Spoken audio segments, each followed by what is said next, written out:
اللہ رب العزت نے ہمیں دین اسلام اور ایمان کی نعمت سے سرفراز فرمایا۔ خالق کائنات ہمیں اسی پر استقامت عطا فرمائے۔ حضرت علی المرتضیٰ شیر خدا کرم اللہ وجہ الکریم سردار الاولیاء حضور انور صلی اللہ علیہ وآلہ وسلم نے بنفس نفیس انہیں یہ مقام اور منصب عطا فرمایا کہ ارشاد فرمایا کہ قیامت تک اب چونکہ اولیاء نے دین اسلام کی خدمت کرنی ہے اور اس نظام کو چلانا ہے، لہذا تب تک کوئی شخص ولی نہیں بن سکتا جب تک حضرت علی المرتضیٰ شیر خدا کرم اللہ وجہ الکریم اس پر مہر ثبت نہ فرمائیں، اور اس پر جب تک مہر نہ لگائیں، ضمانت نہ دیں کہ یہ اللہ کا دوست ہے، تب تک کوئی شخص ولی کے درجے پر فائز نہیں ہو سکتا۔ یہ شان اللہ رب العزت کے محبوب صلی اللہ علیہ وآلہ وسلم نے حضرت علی المرتضیٰ شیر خدا کرم اللہ وجہ الکریم کو عنایت فرمائی۔ تو آپ اندازہ لگائیں کہ میں نے یہ بات عرض کی تھی کہ اولیاء یا ولی تب تک منصب پر فائز نہیں ہو سکتا جب تک اس کا تقویٰ یعنی کہ اللہ کا خوف اس کے دل میں اس قدر پیدا نہ ہو جائے کہ جہاں وہ رہتا ہے گرد و نواح میں جتنے اشخاص رہتے ہوں ان سب سے اس شخص کا جو اللہ کا دوست ہے اس کا تقویٰ زیادہ ہو۔ تو آپ اندازہ لگائیے کہ اس میں کے دل میں اللہ کا خوف زیادہ ہو، تو آپ اس بات میں اندازہ لگائیے کہ دیکھیے کہ ایک عام ولی کی یہ شان ہے کہ وہ اہل علاقہ سے زیادہ منصب پر فائز ہو، اس قدر کہ وہ اللہ سے سب سے زیادہ ڈرنے والا ہو۔ خود اندازہ لگائیے حضرت علی المرتضیٰ رضی اللہ تعالی عنہ کے تقوی کا کیا مقام ہو۔ ان کے تقوی کا مقام یہ ہے، ارشاد فرماتے ہیں کہ دریا بہہ رہا ہو اور اس میں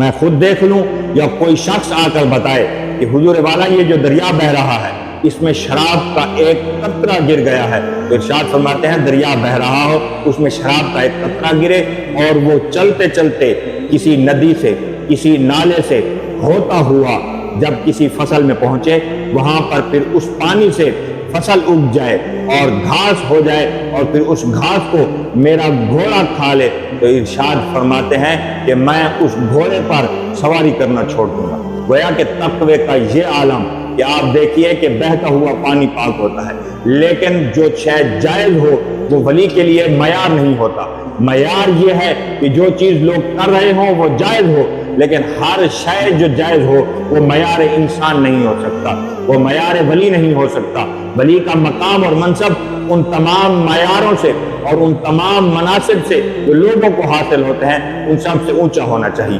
جائز ناجائز پر یہ عام لوگوں کا کام ہے کہ فلاں موقع پر فلاں شے جائز اور فلاں شے ناجائز ہے، یہ عام لوگوں کا معیار ہے، یہ اونچی شان رکھتے ہیں۔ اور ارشاد فرماتے ہیں کہ اللہ رب العزت نے جس شے کو پسند نہیں کیا اور اس شے کا کسی شے میں شامل ہو جانا، بے شک وہ تھوڑی مقدار میں ہو یا زیادہ مقدار میں، ہم اسے ناپسند کرتے ہیں۔ کیوں؟ کیونکہ خالق کائنات نے اس شے کو ناپسند فرمایا۔ اب ایک قطرہ، حالانکہ شرعی مسئلہ یہی ہے، واضح طور پر بیان ہے کہ اگر کوئی شے ناپاک ہو اور پاک شے زیادہ ہو وہ آپس میں ٹکرا جائیں یا مل جائیں اور وہ تھوڑی مقدار میں ہو پلیدی اور تھوڑی مقدار میں ہو ناپاک چیز، تو اگر اصل چیز اور پاک شے زیادہ مقدار میں ہو تو اس میں کوئی حرج نہیں پڑتا۔ لیکن حضرت علی المرتضیٰ شیر خدا کو اس مقام پر یہ تقویٰ حاصل تھا، ارشاد فرمایا کہ فقط ایک قطرہ ہو اور پانی بہہ رہا ہو اور وہ جا کر کسی فصل کو لگے اور وہ فصل کوئی گھوڑا کھا لے میرا، تو ارشاد فرماتے ہیں میں قیامت تک اس پر سواری نہیں کروں۔ تو عام لوگوں کا تقویٰ اس معیار کا ہے۔ ایک اور بزرگ ولی کامل تھے، وہ ارشاد فرماتے ہیں کہ اگر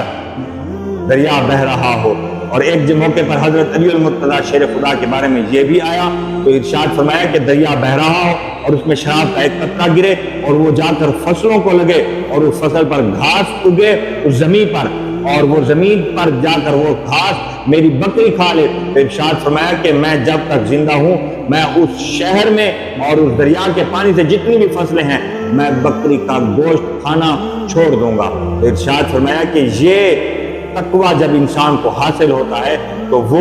اللہ کے ہاں ولایت کے منصب پر فائز ہوتا ہے۔ تو خالق کے کائنات جل جلالہ و منوالہ ہمیں اولیاء کے دامن کے ساتھ